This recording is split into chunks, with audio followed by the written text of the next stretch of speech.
That's what I had last week now. Oh, no. That we got it. Hey, Janet, can you hear us okay? I can. Can you hear me? I can. I'm just making sure everything's up and running right.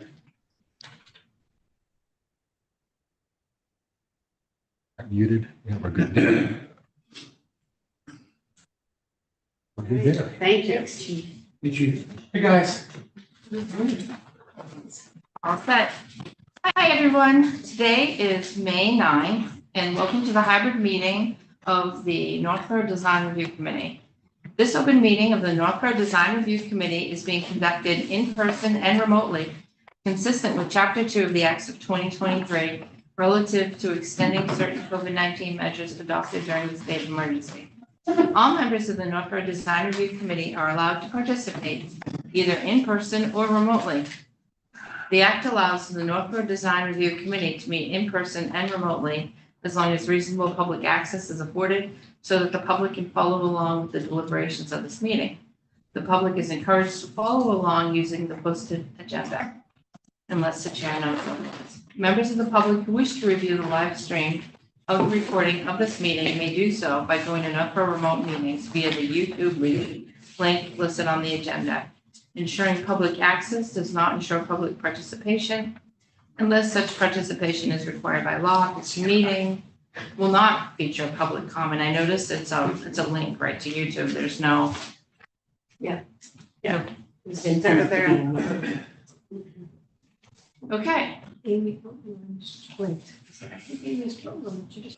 So first on our meeting today is a continued review of 61 and 65 West Main Street, the fire station. And we have HKT here today, and I'm not sure, is there going to be any new updates or no? We do have a short PowerPoint highlighting some of the changes that we've made since your last submission, if I could share that. Sure.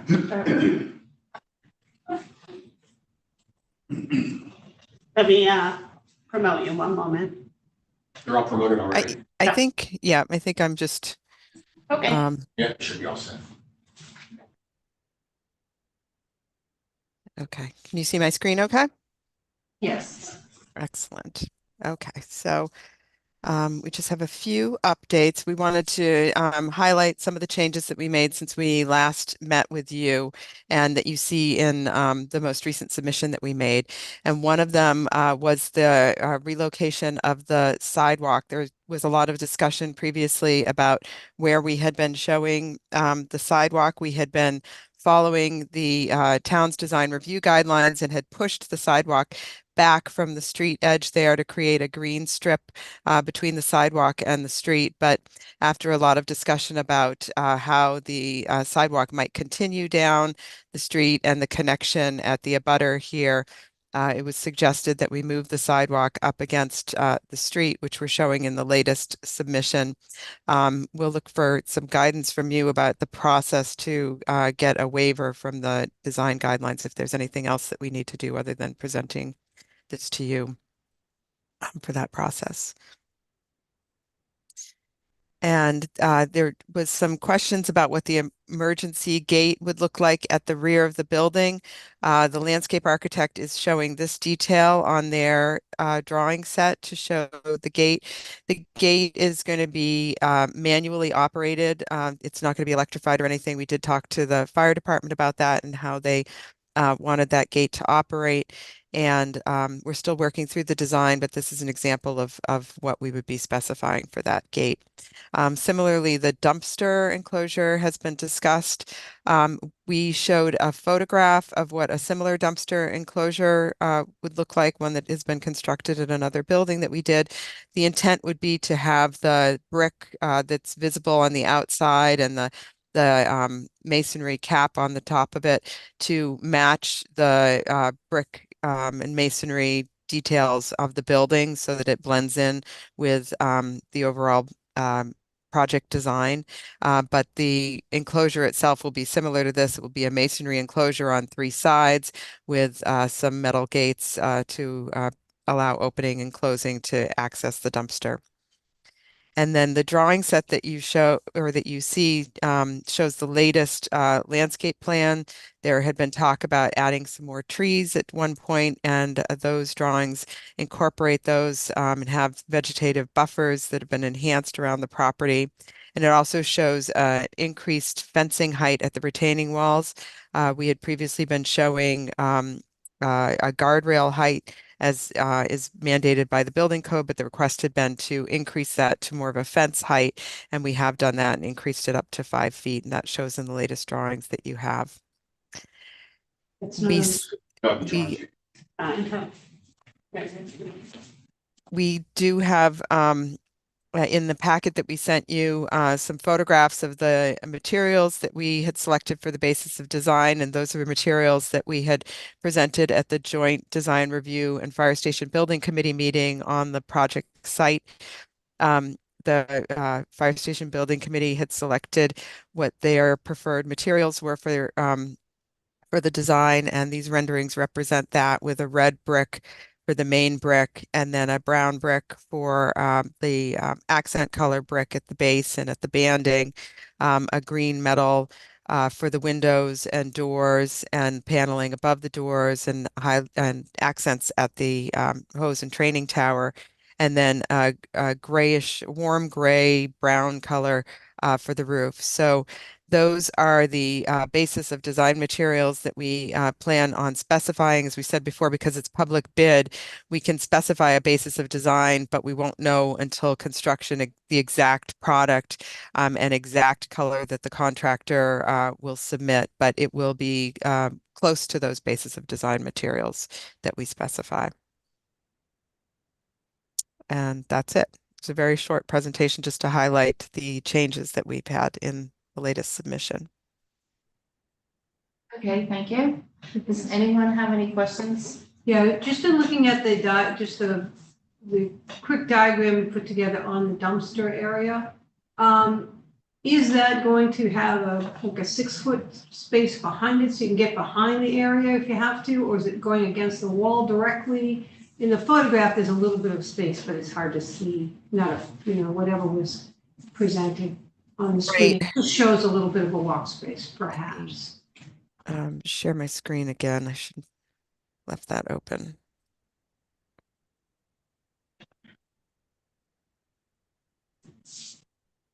So the dumpster, let me grab my highlighter here.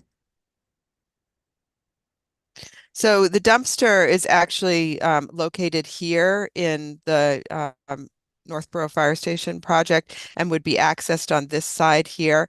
The retaining wall is back here, so there's quite a bit of space around it to maneuver. So Yeah, the no, I mason mean against building. against Yeah, so that the buildings, sorry, the building's up here, Okay, and the retaining wall is here, and then the dumpster enclosure is here. So there's space all around on 4 sides of the dumpster enclosure. but there is, so what's the gray or darker, is that a building or that's just grass? That's the wall on the back. That's the wall. Yeah, so what I'm saying is, okay, you have a U, and go to the next picture that you showed us. That's another project. That's Right, another project. This is That's just different?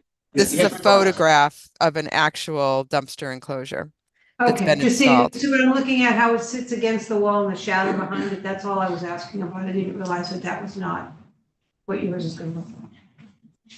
Yeah, no, so Yeah. yeah, this is just a different orientation in another project. Okay, no problem.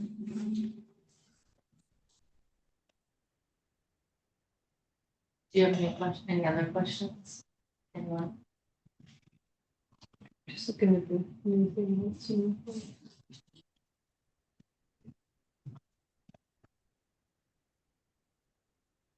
You have a picture of the front view of the street view that includes all the trees and the changes that were made? We don't have the trees on it, so as we had said before, we were waiting to add the landscape until we had sort of gotten any comments from the design review committee, and I understand from a couple days ago that you've reviewed it and there aren't any comments on the landscape. So we will add some landscape features to the renderings now at this point, but this is the latest rendering for the most recent building design. Just for the, I know it was talking about planning board, but not a design review, but the butter called in, and so there were some trees added to the back because of the abutter. I'm assuming that was because of the abutter's concern for some more buffering the trees in the back. I think the trees were added because there was the comment that the design review guidelines call for some trees at the street, and we couldn't add the trees at the street because of views for the trucks, the apparatus as they leave the station. It would obscure their views. So the request was to add the trees elsewhere on the site so that we have the total quantity of trees that would be required by the guidelines, but they just would be in a different part of the site. Okay, so they're like 6 feet when they're planted. I don't remember the exact number. Janet, do you remember the exact It's number? 2 to 2.5 inch caliber. Yeah. So it depends on the species of tree, how tall it'll be. But oftentimes at the 2.5 inch caliber, they're around 9 feet tall. I think the drawing said 6 to 8, but they're gonna grow to like 20, the way it's spaced out possibly. 9, 6, 8, 9, somewhere around that.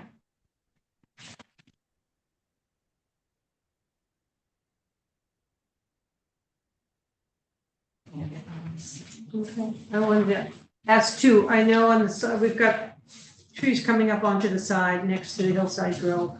There's that long stone wall that goes along that area and then comes up into the, I don't have a plan set anymore, so. because the stone walls have got some history and some value to them. So are they not, they won't be disturbed when you're doing all this work, is that correct? I know that's crazy to ask you. Are you talking about the stone wall that's along the property line here? Yes, there's one along the property line and then it goes up into the back part of the property. There's 2 or 3 on the back part of the property. That Yeah. when we were doing the walkthrough. Those will be disturbed through the construction activities in order to do the grading work that needs to be done around the building. Those will need to be removed in order to get the grades to be Hey, where were adjusted. they put? They're part of the asset of the town. I'm sorry, I couldn't hear that. Where will they be put once they're disturbed? Is there a spot that has been selected for that? I don't want them taken off the property and just dispersed. I like that to be something the town can use for other projects. So is there something that's put aside where these rocks are going to be stored if they're going to be moved? We're not calling for that now, but if that is something that the town wants to have the contractor remove them and return them to the town for the town's use, that could be accommodated in the documents. All right, I think that should be. I know that one of the other selectmen has been asking that question as well. You talking about the historic town, stone wall in the back of the. There's a bunch, there's actually a bunch. I probably have 4 stone walls there, but the one that goes up the hill that breaks the property line up. And then behind it, there's 2 or 3 different ones. Wonder if that's something the DPW can just go and get before construction. I don't Well, know. yeah, I mean, you have to plan it, but Yeah. we have to also plan where we would put them because there's some areas of town that like, oh, we're kind of filled up. Put them back to the White House. Oh, No. don't do that. The ones that were taken away. Well, that might be a stone, well, yeah, maybe we can put a stone wall for one of those. I know there were some big granite pieces and they took them and put them over at the DPW shed until they used them at the park. Okay, well, that area does have a lot, so maybe that, it could be stored at the DPW yard. But I think today's materials are very hard to come by, and those would be very important. Plus the fact it's part of that country road, or what's Scenic. the scenic road bylaw, right? If you No, take it's them not. away. Doesn't qualify, Item you number have 20. to be on one of the scenic roads. Oh, is that Route 20 right? Yes, and Route 20 is not a scenic. Well, that's a matter of opinion. Well, So- What's in here? Yeah, no, I'm. Newton Street is a scenic road, that's why we have all the blast stone along the stone wall. Yeah, so, but that doesn't make the stones any less valuable. I just wanted to put that on the record today. Okay. All right. Do you guys have anything else to add? No, I just looking forward to an elevation of the landscape. Okay. Well, I think that's all. What we usually do is put together a memo for the planning board. I want to thank HKT for coming. It's kind of tricky because, you know, I hate to go there, but the train had left the station before. So I felt like there weren't a lot of comments that we could make that weren't already voted on. So as a design review member, it's hard to write the memo because, you know, I think the decisions were made before it got to us. Yeah, But- I think any suggestion we would make now would be counterproductive and slow the project down, so. Right. So, but I do want to thank you for, you know, putting the sidewalk along the front road and, Yes. Good idea. Yep. All right. Well, I don't have any other questions right now. Mark? okay, so we're all set. Thank you. Thank you. Thank you. Have a good day. You too.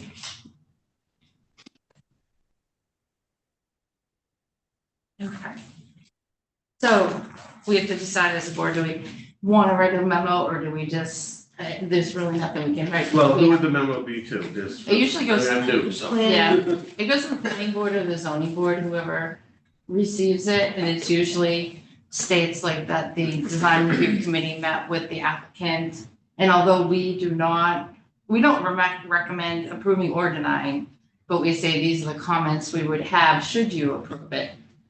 So, but since we really don't have a lot of comments, because, you know, Well, I don't know if we want to even, go down there. Well, it's going to go to planning board next, right? The Yep. ZBA has already come and gone, yep, so. I kind of was trying to think of ideas. That we could. Yeah, and the sidewalk doesn't have to go to the ZBA, right? That's. No, the planning board would waive it, so we could write that, you know, we recommend waiver of the design review for the guideline for the sidewalk, Okay. so. That would be helpful if I may, just from our point of view, to do that to the planning board. Yeah. That's what I'm taking.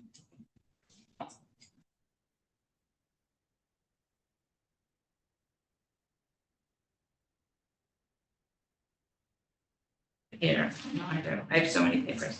All right, here it is. So, I mean, the design review committee met with HKT and the fire station building committee representative. What I have was January 25th, February 29th, May 9th. And the committee reviewed materials on the site at March 20th. Like, it wasn't really a meeting, but we did go over and look at the materials. What I was thinking, I just have the site plan, building size, design, retaining walls, and materials were discussed, but the majority of the comments had already been voted on by the fire station building committee in advance of our meeting. So we would recommend, somehow I want to write in that we would recommend waiving, you know, should you approve the site plan, we would recommend waiving the sidewalk setback required by the design review guidelines.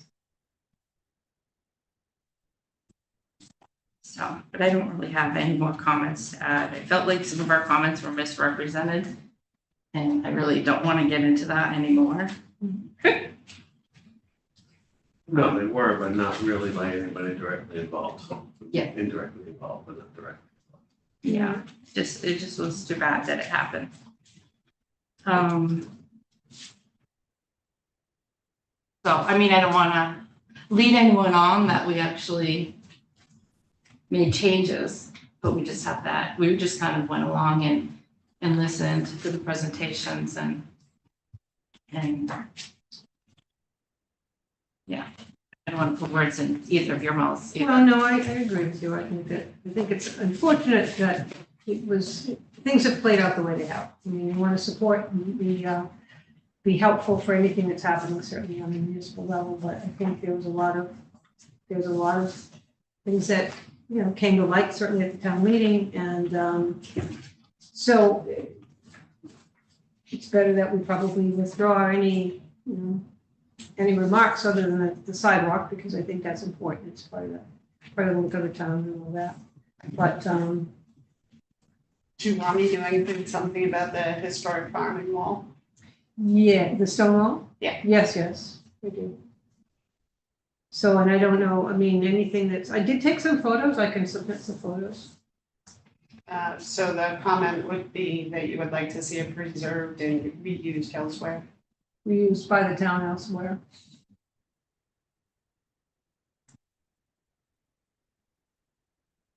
I can say i.e. scenic roads. Using the scenic roads reasoning? No, that, Where would you be? know, like, where they in use- certain locations along the scenic roads, the stone walls Replacements. may have Yeah, kind of deteriorated or been removed through the years, so they could be rebuilt. that and in along the White those Cliffs as scenic well, roads. because that could be used up at the White Cliffs, So so. I was kind of joking about what. Well, no, there was a point, Yeah, that there was a stone wall there, you can see in some of the old yeah. photos. I mean, you could do something with that too. So on, you know, on properties that we have, I don't want them to go to. You can take a rock, you can take a rock, you can take a rock. Okay, I will add that.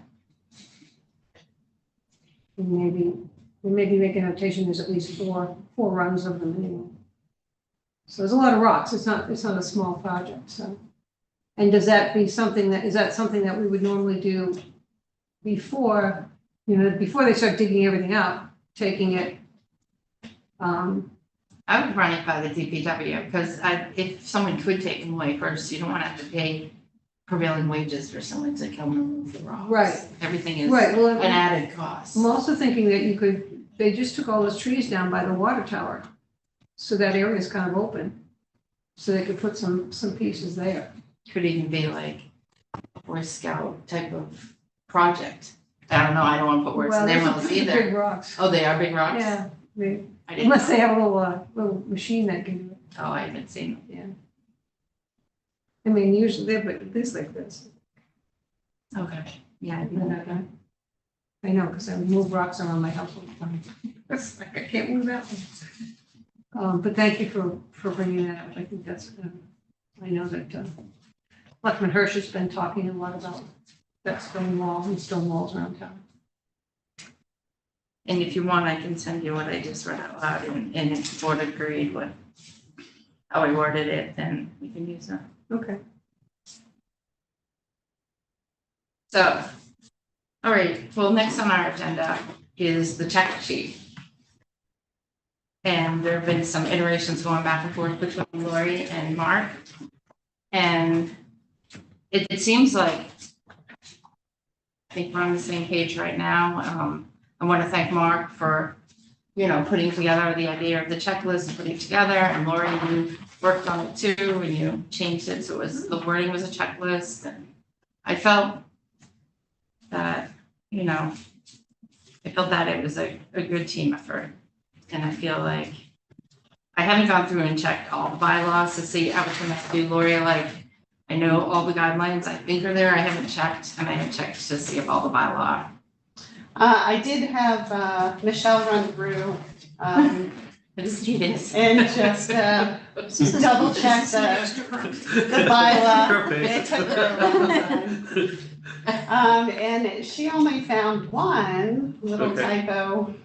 It was the third one down on the front page under building placement and orientation. And the only thing is where you put A, she said that the proper reference is B. So that was it. I called you. Yeah. Yeah, I'd say I started to get, bleary eyed after a while.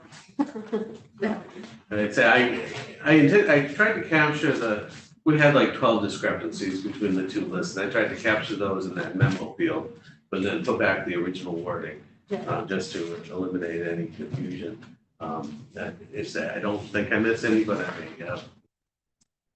Oh, and also Michelle had a question. So I would like to change, so wherever I put all districts, it would be more accurate to say all applicable districts, because of course, the single-family residential districts aren't held, they don't go through site plan review. So, The only thing, eventually I would like to put a filter on there so that if we've got a project in a particular district, that we can highlight the filter and it would capture that district plus the all districts category. So as long as we can do that in a way that's friendly for that.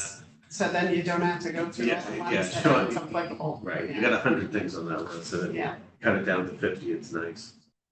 Yes, that would definitely make things faster. I do think it'd be a great idea I think it's great for me personally. And actually, I found a lot of some bylaws that we, haven't gone through that just came out by reading to do the checklist. Yeah. I'm like, oh, we missed that one. Yeah. There's so that's- many. I think I found two, and she found most of them, yeah, there's certain things, and it's questionable whether we want to even include them. But the more we look at, the better, I think, it's more complete. Okay. Is this a copy of what you're looking at? Oh, where'd you get that? I stole it from there. Oh. From Laura's file, just to look at. Yeah, and so you notice Same that I one? Is highlighted, that the same? That has Michelle's notes on it. I'm just looking here though. Yeah, so this is the one that I emailed out, that's the Mark's latest. Oh, okay. And then I had Michelle go through and see if there were any discrepancies, so she made her comments in red. So there were a couple of things where we had shortened the language. So she had put the whole text as it appears in this. yeah, because I noticed the guidelines have even shortened versus the current bylaws, especially on, what was the one about parking. I know the bylaw is much longer and encourages deviation. It was so gigantic that I thought it would just be easier to say compliance with section Yeah. whatever. Yes, and you Because got it the was link. like an entire page and then it's like, well, if you're in this district, these are the requirements. If you're in this district, these are the requirements. And I figured the table was long enough, Yeah. so. But I think having the link there, people can double check it. If it is short like that, they know that they should really click the link and keep the whole thing. Oh, so so these are hyperlinked. Yes. Oh, okay. I didn't get that for If some that, reason. I think she found that when she tried them, they didn't work at her because she didn't allow cookies or something like that. And then you gotta be careful with hyperlinks, they break easy. So, Okay, well, that's cool. You could put a little note on that too, just saying that if you can't, access, go back and check a couple of different things. And so it gives people an idea that there is a way of getting it. Yeah. Yeah, because I didn't even try, of course, I saw it was underlined, but I didn't even think that there would be a hyperlink, so. Yeah, I stumbled I like across it that even too. more. Yeah. And you can tell, you get near the end of these and basically everything starts saying all districts and all that type of stuff. And that's when I was getting fatigued too, so. I think there are actually some in these later sections that are just called guidelines, but I have found, one of them anyway is actually a bylaw. So it's a work in progress still. Do you think it helps to highlight what's a guideline and what's a bylaw, like you mentioned before? Or do you think it's good it's good to have it written there, that says guideline and bylaw, but does it help if just the guideline ones are highlighted or something? I think changing, it's easier. So it stands out. It stands out. I like that. I just Most have, important ones are bylaws, so. Yeah. Even though they're Yeah. written as Yeah. guidelines. Okay. There is the challenge, so that's where I put the language over here, where it may be required in certain districts, but then it's just recommended or a guideline in other districts, so it could be both. yeah, And there are a number of them that are like that. So that's not worth highlighting because it would get Yeah, so then, you know, like when I had highlighted it, I'm like, oh man, should I be highlighting it? Because it makes it look like it's a standard everywhere and it's not. Yeah. So that's why I put it in the It usually narrative. is something to consider though, I would think, people do get held to that standard even if it's not required, just what I've observed. So, the guidelines are good to follow. Yeah. Well, I have to, I have this one box here that when I saw it, I was very excited. Crosswalks are clearly defined through the use of raised, textured, or color treatments. Yes, Yeah. yes. Is that a bylaw or a guideline? I don't know. It's a bylaw, There you go. So, you know, because I go to different towns and I see the ones that have the white lines and the yellow on the inside, or they have the stripes, or it makes you see it. After a while, the paint on the roads, you see it every day, you don't even look. And people are and you know, I've seen some pretty decorative ones that look like you're stepping on stones three-dimensionally, which I thought was kind of cool. But that's, you know, let's, this is it. People have to walk. This is one of the things that at least protects them legally. If you're out of a crosswalk and you get hit, you don't have any legal recourse. And kids and everybody else seem to walk around it, like, you're like 2 feet away, step in it and protect your little butts. But they're like, oh, we don't need this. But I just had to say that first. Thank you. Yeah, I saw one in West Roxbury, and it was in front of an elementary school, and it was a raised crosswalk, but on it, they had painted the winners of the drawing contest that they had. No, really? So the machine must have done it, but they were giant versions of the kids' images. There's no way you can speed through that, because you just realize there are little kids. Right, right, and I think that's just, it's just, you know, it's happening all around us, there's no reason we can't do it. Yeah. And especially that with the schools, because people, I mean, I literally this morning at 4:45 this morning, had somebody hot rod all the way down my street. It's going right past the school, it's an elementary school and a hairpin turn. Yeah. That's clever. But at least if you can do things visually that get people's attention, I think everybody appreciates that, especially when it comes to the kids. There's some really cool stencils too. That Yeah. they can do with special reflector paint. And so they do, yeah, all sorts of different things. They can do brick pattern, they can do circles, they can do, you know, serpentine, they can do all sorts of neat things, so. So, Instead of a doors project or a chairs project, Right, they could do a crosswalk. well, that's, yeah, I'm sure we would get some help doing that. And I think, you know, starting at the schools, so you're doing something that's going to catch somebody's attention. So perfect places, Northgate. Because that, people have forgotten that that's a neighborhood. It's just such a cut through now, double yellow line on it and everything. But you've got children and they don't have the crosswalk guards much anymore. I think we've lost 2 and I don't think they've been replaced. So the one there and the one at Lincoln Street are gone. And there's never been one, well, I don't know how many years ago there was one on Maple Street in Maine, but now she has a flag. All right, back to the checklist, like, so do we think it's in a good place, so for our next applicant, we can use the checklist? I think so, do you guys? I mean, Yeah, I think, I mean, it would be forgiving if there's things we missed too, you know? It's not Right. Like it's gonna be, you know, it's a work in progress. so it'll be online with a hyperlink, so an applicant can filter it, and then for us, I like print out, so, all right. Yeah, I think so Yeah, how too. many pages are we up to with it? Is it still around 8, 7? I think we're up 7. 4, 5, 6, 7. Oh, 7 and a little. Yeah, I think if applicants look at that, they're at least aware of the bylaws and the guidelines. Some of them I was thinking might come to design review and be like, oh my gosh, this is a lot. But then by the time they go to planning board, it's gonna be pretty much done. Like, Right, and that's, you know, it's the whole point, right? To make that easier for because their meetings are a lot more than ours. I think it's also helpful, so, I mean, I when I do the pre-application meetings with people, I always tell them, you know, hand them the design guidelines and tell them that they have to look in the zoning book at this chapter. But that doesn't necessarily mean that they do it. Right. So if we hand them this checklist, then they can't say that. Yeah, they're and not if they there. do the pull down thing and put the check there, they don't have to make a comment, but if there's anything questionable, then they make a comment and explain themselves, give them a chance. We should add that thing up to the top that Bob mentioned. There's a little disclosure that it may not fully include everything, because we might have forgotten something out of the bylaws. Yeah, we should somehow emphasize that the column here that has the bylaw number is governing. The other thing you're gonna have to worry about is as zoning bylaws change from time to time, somebody's gonna have to take the responsibility of editing this document.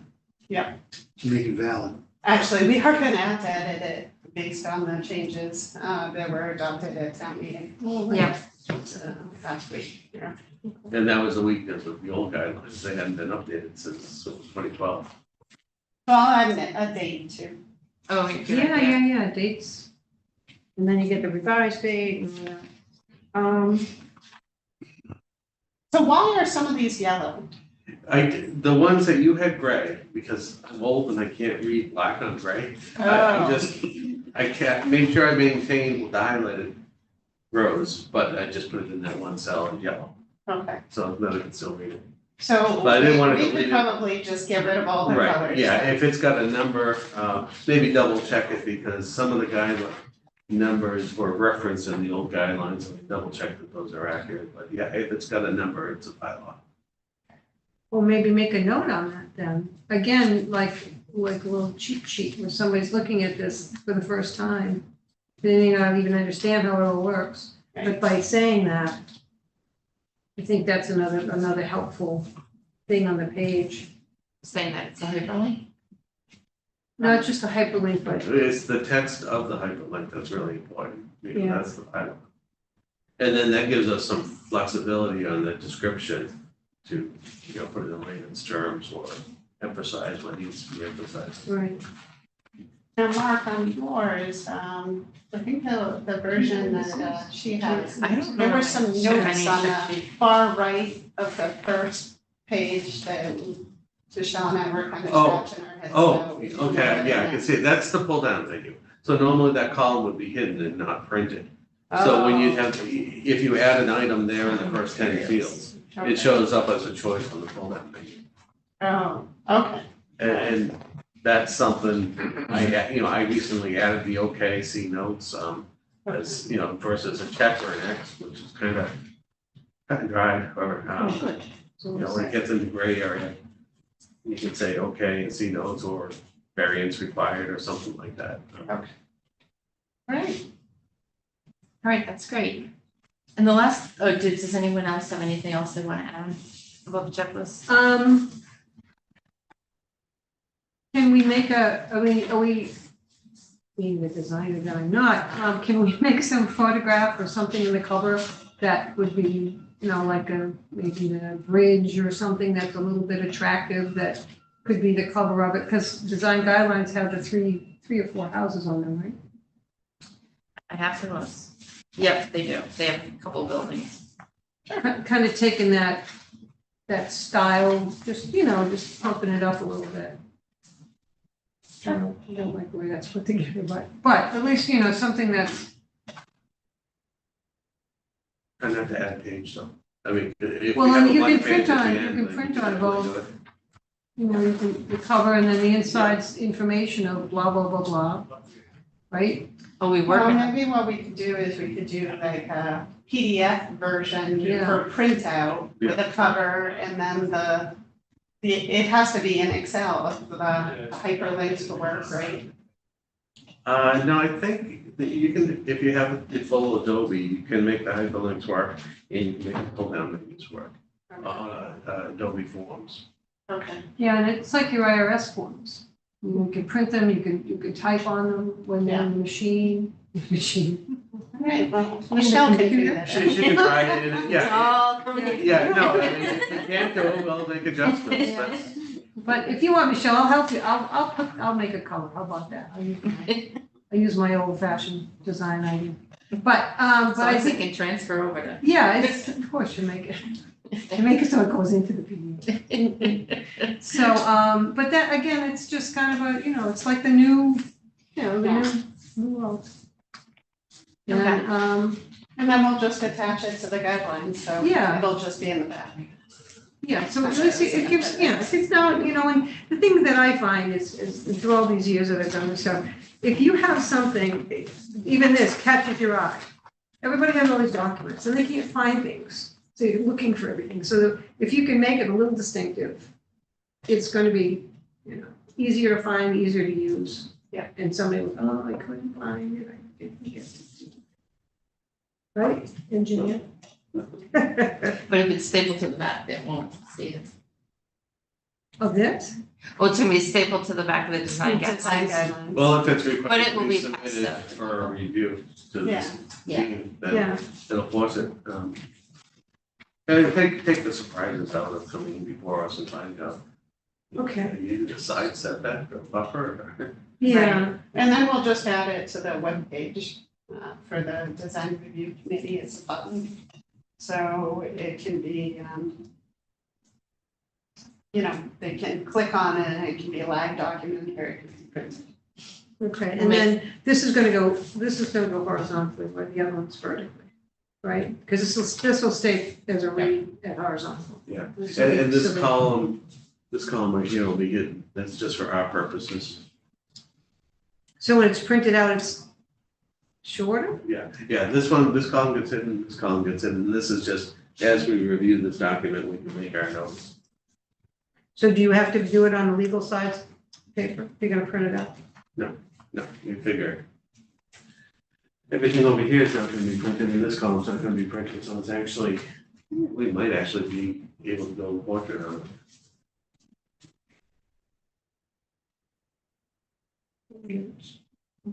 So I'm just gonna delete all those notes that you have in.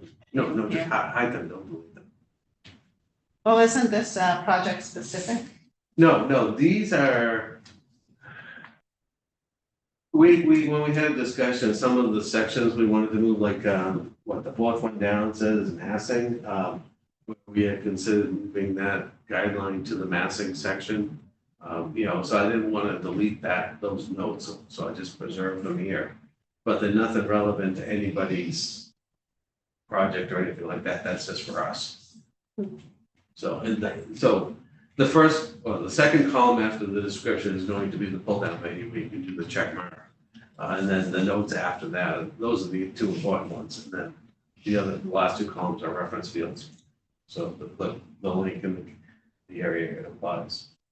And then the last page is what, a summary that we can use to help write memos? Well, that's probably not even printed here, right? Because that would be for our, on the Excel spreadsheet, there's a second tab, which is a summary where you have each of the categories and you could say, and it'd be for like the zoning board, to just get the highlights of it, saying they met all of the criteria, with the exception of something which they needed some leniency on, but we approved, or, stuff like that, just kind of a executive summary, 1 page verbiage that we would come up with as a team based on a review with that, where they've done their self-appraisal and we've done the rest of all that, so.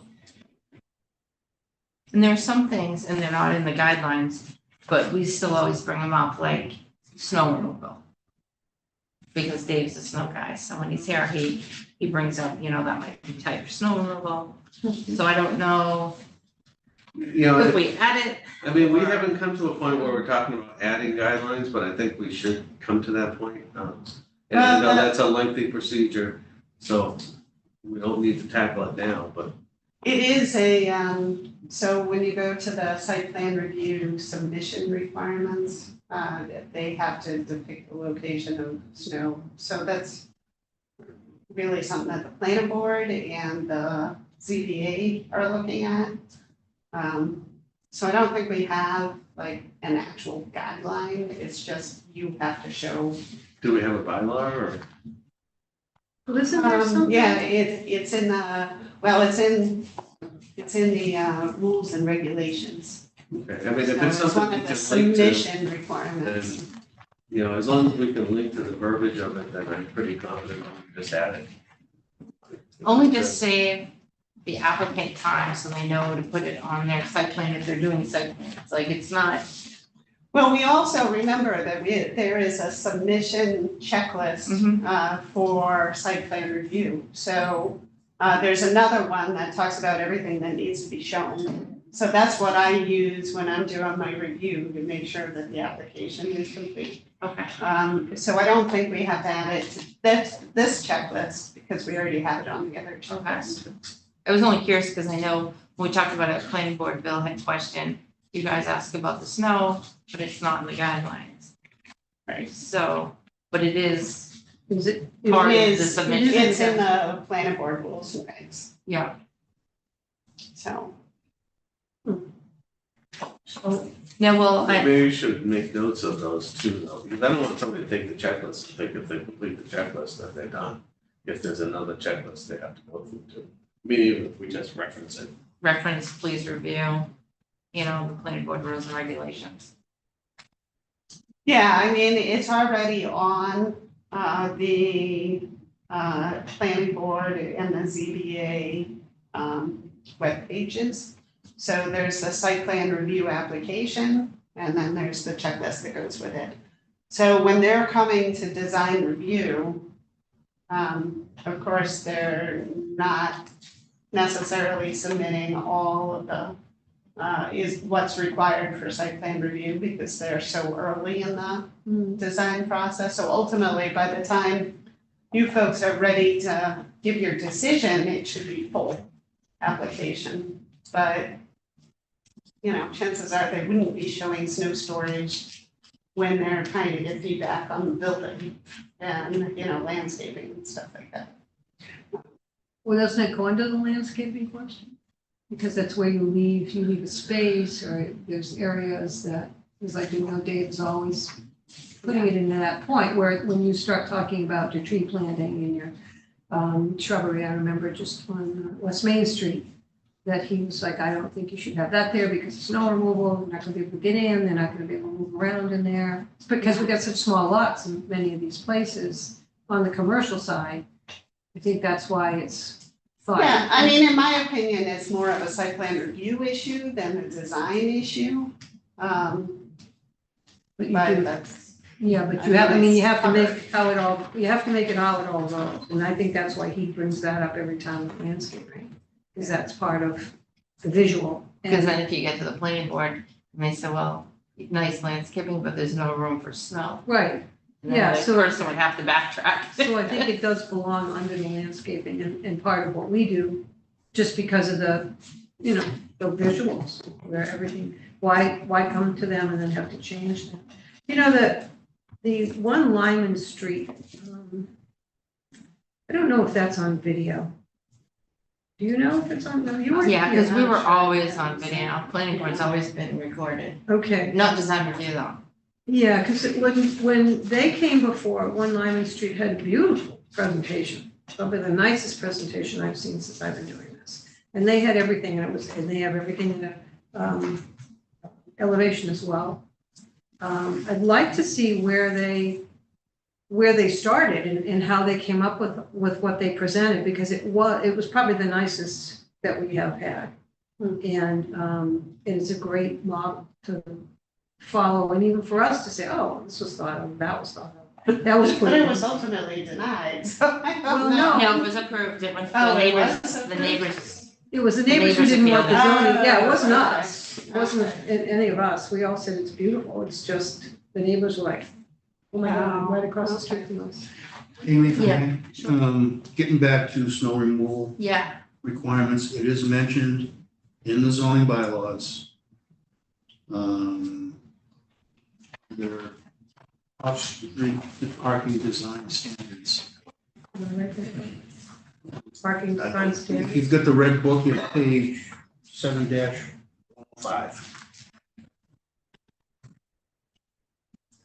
That's great, I mean, if the bylaw, it's easy to look at it. Interior landscaping, Yeah, I think that's important. Yeah. and then it's mentioned a couple more times down that page, so it is actually in here. okay. So we can just do a hyperlink to it. Yeah, and then he's Yeah. got space on Oh, I'll the figure out what parking. category you want to put it in. That might be where I said you need to comply with this section. Yeah. Parking, because it was so huge. Right. There were Parking some has of a lot. them where you said, 1 through 5, and I was gonna break them out, and I looked at it and I was like, no. I'll link to the first one. With Nathan, less is more. Yeah. Yeah. Well, we linked to the first one, and they all come up anyway, so. Yeah, I definitely, I think if it's under parking, did you say it was under parking, right, Bob? Yeah. Yeah, so I would put it under the parking and that. We don't know if we have a parking section. Yeah, Yeah, that's there's what, parking. it's the beginning, right? It's in the parking section, which is 709030. Actually, yeah, 709030. And it's B.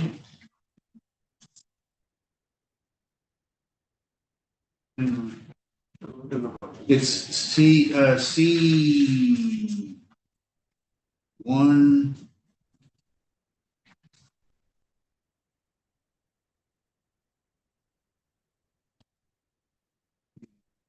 That's if we can find it in the, Page 105. on the 360, the E code 360. If Yeah. you just click on the letter, it pops up with the. C5. And then have to type it. C5. So just do maybe something in here that talks about snow removal and Do you want to take a hyperlink picture of it? C5. Yeah, let Mike take a picture of it. and Which wherever one, it is Bob? here. You can't find it. Page 7-105. Yeah, I got that. Go to the parenthesis 5 interior landscaping. Yeah, I'm there. A, first line. Oh, yeah, right. There's a lot Yeah, in this 7090207. And then paragraph small c. and then here's the page. Yeah. Here to here. It's kind of buried. It took me 10 minutes to find it, so. Well, I'm saying, as long as we get the people to look in that section, so they can read the whole section while they. look Yeah. at it. Well, unfortunately, sometimes reading the whole section is what exactly happened right now. So that whole Don't big know. section So you need a between picture of this? parking lot location, design and construction conforms to bylaws. Okay, That's, Is it the hyperlink that's there? where I put that. And then parking lot landscaping and screening requirements, interior landscaping and lighting conform to bylaws. So we can just write and snow removal or something. section 2. Yeah. Yes, we do have section 5 in there. Okay. My memory is. Definitely is a lot. My memory is off. When you talk about lighting, did dark sky compliant come in at town meeting? It did, Yes. Okay. So that's changing. yeah, so you gotta update that. So you got what you need to put it where it needs to go? Yeah. Okay. Next time we'll have to make sure our. Okay, all right, this was great. So thank you everybody for that. Here's that's your stuff. And the last thing I had on the agenda was to talk about the sign guidelines, but truthfully, I haven't had time to go back and look, and I don't think anyone has with town meeting, but I just wanted to put on the agenda so I could mention maybe between now and the next meeting, Lori had typed something up and we can just review it and be ready to talk about it at the next meeting. And that's all I have. Now, when we get. Oh, we have minutes. Yes, Thank we you. I need to check those off. There's only one, right? Yeah. Yeah. Was everybody okay with minutes? I was okay with a minute. Yes, Yeah. they were accurate. I know, well, I go back, I mean, at that point, with that meeting, I was kind of lost as to what we had to do and what we didn't do, so we captured that pretty accurately. I love the minutes. I love them because like I can go back to it. It's like, when did we talk about that? Yeah. So they were good minutes. All right, so I have to make well, I'm gonna, maybe what I'll do is I'll do a landscape and I'll do a portrait cover, depending on what happens. Oh, I thought you were gonna make a motion to approve the minutes. Not yet. Oh, sorry. What you said, I'm gonna. Oh, okay. I make a motion to approve the minutes for March 7th, 2024. Second. I can second You can that. second, right? And we'll all raise our hand. Oh. there Thank go. you, Michelle. All right, but we're not adjourning yet, I just want to double check. So I'm gonna do a landscape and a portrait. And the other question I just had was, there's another thing. Oh, so this, the sign guideline booklet that we're gonna put together, is that something that's also gonna be attached to all the stuff that you give them? The way I envisioned it is that it would just be a chapter in the design guidelines, so, it would have to, be modified. And I know, you guys during that meeting that I missed, you had wanted to change some of the guidelines. Okay. So, all of that should be ideally done at this. Yeah, I don't know how up to date those Yeah. changes would be, because All right, so that would be something we do after we incorporate what happened on the meeting, town meeting. yeah, but some of those guidelines are like when we wanted to define the lacquer building is 40%, and I'm fine with leaving that the way it was. As long as I know when I'm doing a review that it kind of kicks in at 40%. Okay. Yeah, so that's, So that's probably how it is. So, okay. What we can do, too, is, assuming all of these changes are adopted, then we'll have to update the checklist to reflect the new Right, yeah. guidelines, so. So maybe there's that. Maybe a compilation. Well, and even some of the bylaws, I mean, that we reference about parking and stuff like that, I some changes are probably coming in the next year or so on handicap parking, in front, stuff like that the other towns are doing, so. Yeah, we never talk about that much, handicap parking. Well, it's part of the code, so. Handicap parking is part of AAB, that's set in stone. Yes, So- yes, no, I know. The question that I'm asking is, we really rarely talk about it.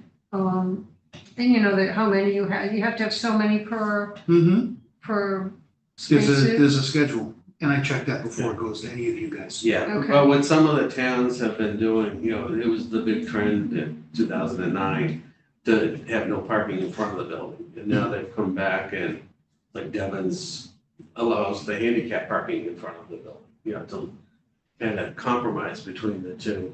Now they've actually added EV charging can also go in front of the building, and shuttle vans and things like that. So those are bylaws that they're gonna get addressed by other people at some point.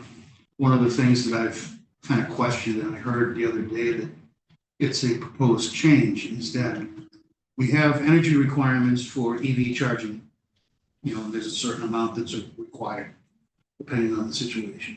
We also have handicap parking, which is required based on the situation, and both have schedules in terms of how many you need to have. Mhm. My question is, how many handicapped EV spaces are Oh, required? my. Let's say if they're both Wow. in front, you just have the overlap. Yeah, right now, there's no requirement for that, but I'm told that, AAB is working on some sort of an amendment that would require probably at least one, Makes sense. something Really? like that, yeah. That knows how about, you know, Like when you mentioned that we needed 11 at the fire station, the parking lot. 20%. So it's 20%. Is that something that could be a waiver? Is that something that Unless you want to appeal to the state, well, that's what I'm the asking. Department of Energy Resources, Yeah, and you won't get it. well, They're really hard. You won't get it. But they only Those to run the guys are wires. hardcore, and once the governor gave them the energy code, yeah. they ran with it like a bunch of banshees. And we can't ask questions. And if we do, they won't answer them. And the way they do it is, they put it out there, that's it. I have seen examples where people have been able to get relief for, if they exceed the slope requirement along the frontage of the road. And usually it's because there's no physical way it can be accomplished. Right. Because the building is in a fixed location.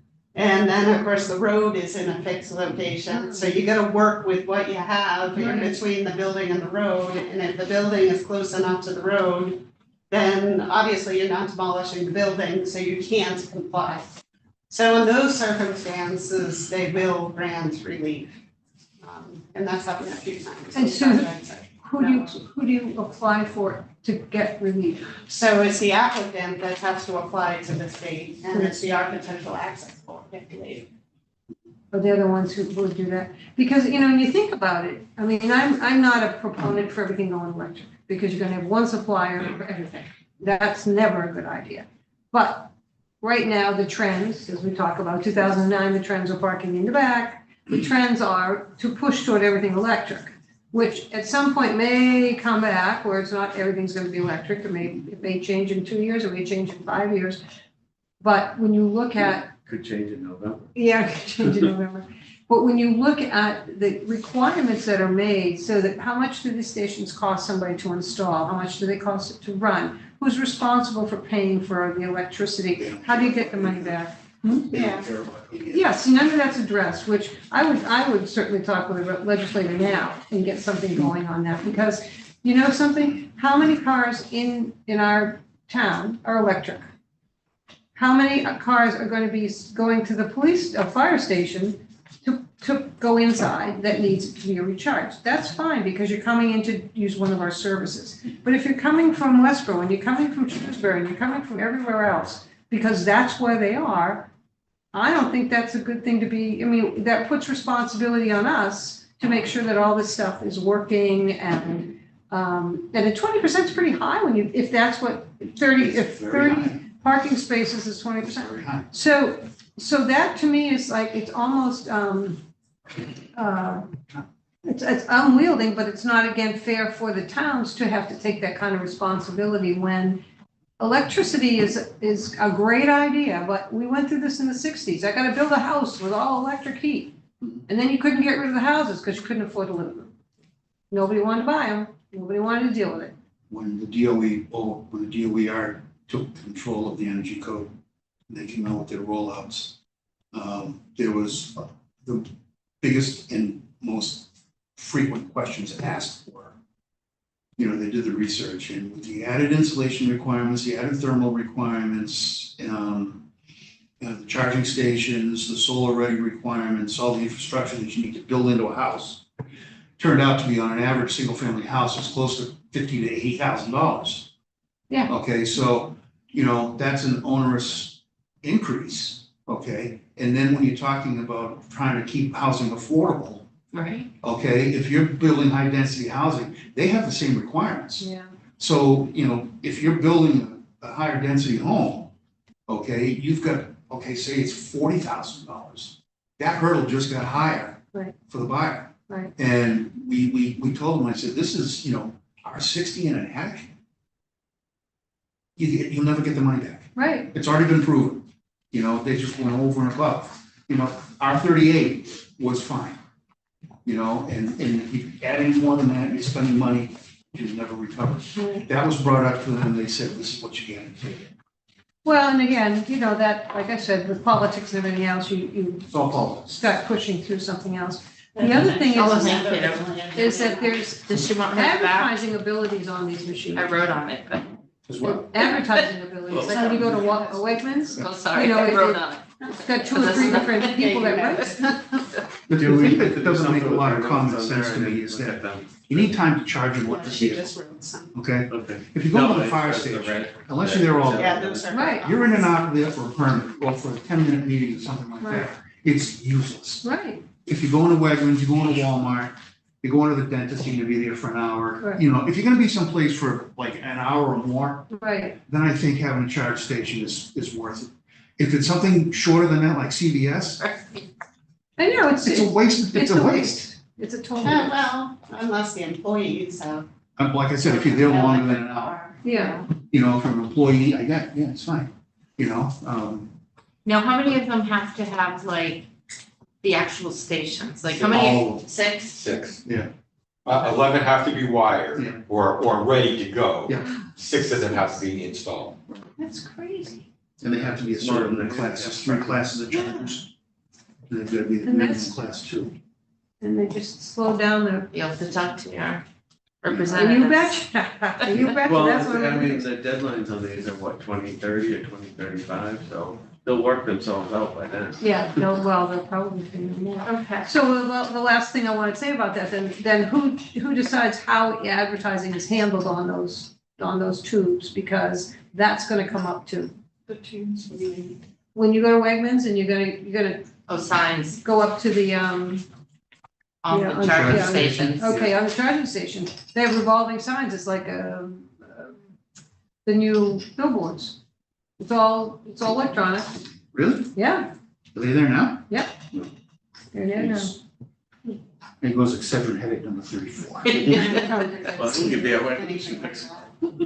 Well, you'd have to put the sign by law, you'd have to say, no signs on electric charging stations. Well, you gotta do it, I mean, you do it now A because you, sign is a sign. that's right, Whether it's on a charging station or wall, it's still, that's right.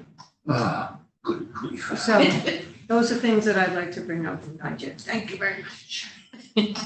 Okay, so I will re-adjourn, I did this the last time, I looked at the minutes. We adjourned, kept talking and I'd then like to bring the motion to re-adjourn. What is it, 9:40? Okay, thanks, I need a second. oh, second. There we go. Yeah. All right. Stop. You gotta stop the stream first. More, And go to more. over to the right.